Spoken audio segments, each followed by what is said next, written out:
எப்போதும் உனை எண்ணி ஏங்கும் ஏழை முப்போதும் வழிகாட்டம்மா.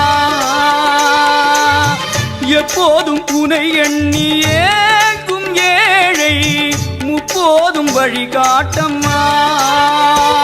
நான் இளநீரை கொடுக்கின்றேன் ஏற்பாயம்மா. என் பழி பாவம் அதையெல்லாம் தீர்ப்பாயம்மா.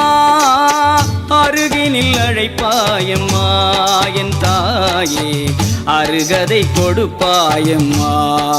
உந்தன் திருவடி தஞ்சம் அம்மா. நீதானே கதி என்றே ஓ